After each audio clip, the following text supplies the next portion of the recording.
제가 금천구 독산동에 그 신안산선이 2024년도에 완공이 되는 걸로 알고 있는데요. 네. 거기에 가는 길에 그 빌라하고 아파트를 소유를 하고 있어요. 근데 네. 이게 매도를 어떻게 해야 되는지 좀 향후 전망이 어떤지 좀 궁금해서요. 네, 빌라와 아파트 말씀 주셨는데 정확하게 어떤 물건일까요?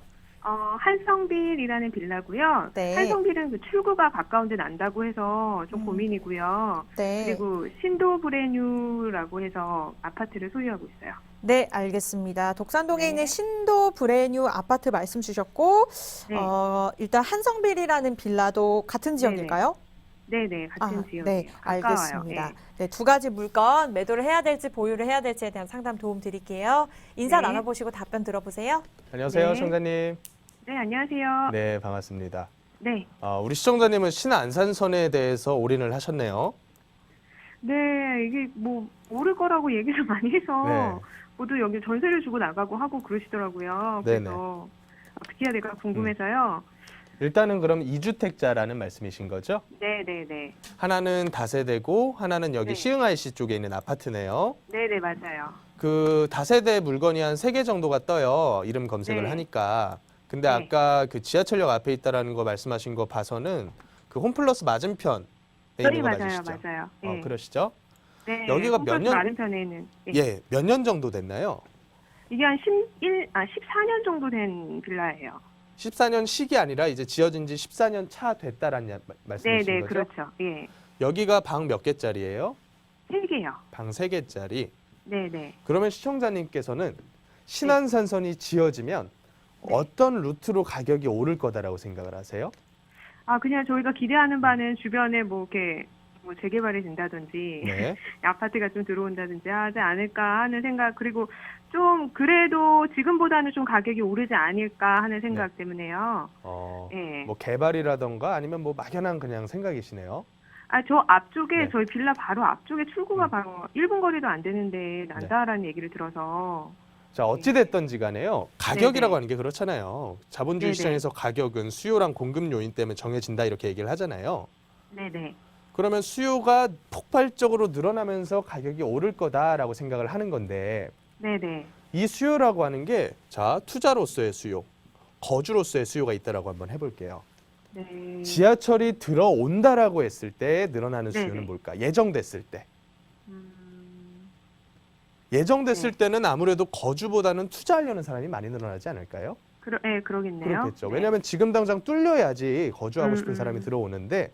앞으로 뚫릴 거야라고 하는 사실만으로는 거주를 원하는 사람들 수요는 끌어올 수가 없을 것 같아요. 네. 그런데 반대로 생각을 해서 개통을 했어. 2024년 네. 말씀하셨잖아요. 네네. 그럼 2024년 딱 개통을 하면 두 개 중에 어떤 수요가 들어올까요? 개통하면은, 예. 거주? 아무래도 거주에 대한 수요가 네. 더 많겠죠. 왜냐하면 기대감은 다 끝났고 이제부터는 네네. 실제로 벌어진 일에 대해서 이제 들어오는 거니까.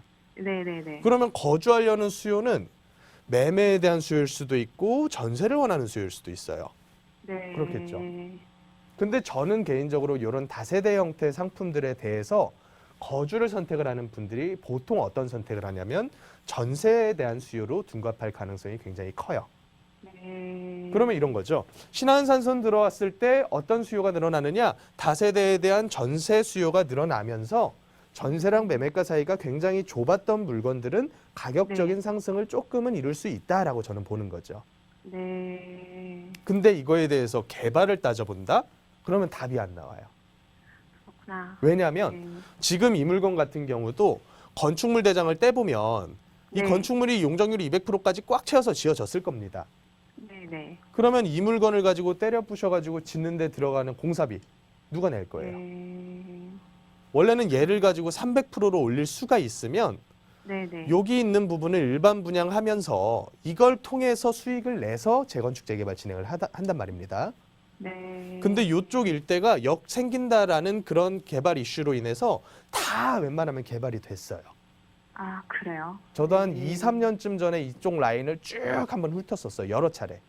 네네. 어디서부터 훑었냐면 저기 석수역부터 시작을 해가지고요. 구로 디지털 네네. 단지역까지. 시흥대로를 따라서 쫙 가보면 웬만한 개발 가능한 정도 면적인 땅들은 다 다 오피스텔 다세대 형태로 바뀌고 있었어요. 그때도.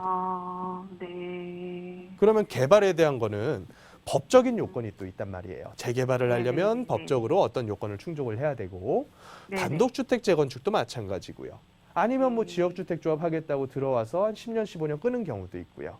네네. 그러면 이거는 제가 보는 눈에는 어떠냐면 그냥 너무 막연한 기대다라고 보여져요. 그래요? 네. 그래서 이 물건에 대한 판단은요. 네. 차라리 지어지기 전에 투자에 네. 대한 수요가 얘를 보고서 유입이 될 때 매도하는 게 차라리 낫겠다라고 보는 거죠.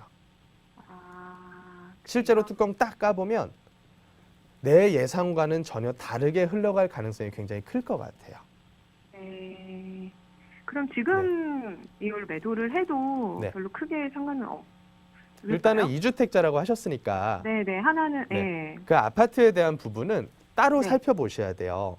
제가 보는 눈에는 1주택으로서 그냥 살고 있는 거 끌고 가시는 분은 아무런 뭐 무리가 없을 것 같아요. 아무리 장이 안 네. 좋아져도.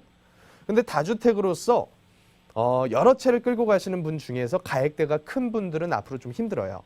네. 근데 시청자님 가지고 계신 물건들이 거기에 속하지는 않는단 말이에요. 네네. 그래서 제가 보는 눈에는 얘를 매도하고서 1주택 상태를 유지하시면서 아파트 한 채만 끌고 가는 게 차라리 낫겠다라고 봐요. 이거 매도를 양도 차익- 하고 아파트를요? 차익이 얼마나 남았나요? 어떤 게요? 다세대 물건 언제 사셨어요? 이거요? 4년 전 정도 되는 것 같아요. 4년 전에.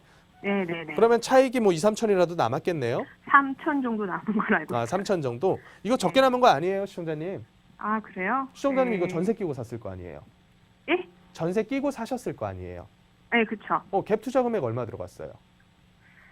금액이 여기 살 때 말인가요? 전세 얼마 끼고 사셨어요? 전세요? 한 2억 한 4천 정도요? 2억 4천. 매매가 얼마 주고 사셨어요? 거의 2억 4천이 아니구나. 여기는 매매가 빌라 매매가는 2억 3천 정도 했던 것 같아요. 전세는 얼마 들어가 있었어요? 전세가 지금 한 2억 정도 되는 것 같네요. 그럼 3천 투자하셨네요. 네, 맞아요. 3천 투자해서 네. 3천 벌었으면 나쁜 수익률 아니죠. 네네네네. 저는 이거 나쁘지 않다고 봐요. 투자 잘하신 거예요. 그래요? 그럼요. 다만 이제 다른 형태 상품들보다는 조금 떨어질 수가 있는데 네네. 지금 상태에서 매각까지 잘 해내신다면 저는 나쁘지 않은 수익률이라고 봐요. 네. 그래서 워낙 과표 구간이 작기 때문에 내셔야 되는 세금도 크게 많지는 않을 거예요. 다 합산해봤자 한 20% 내외 될까? 네네. 한 5, 600 세금 내고서 이거 가져가시는 게 조금 유리하지 않을까 싶습니다. 그냥 가져가는 게요? 아니요. 매도하시고. 네. 매도하고 남은 수익을 매도하고? 양도 차익으로 가져가시는 게. 네, 네, 알겠습니다. 그게 전 가장 나아 보여요. 네, 네. 알겠습니다. 고맙습니다. 고맙습니다. 네.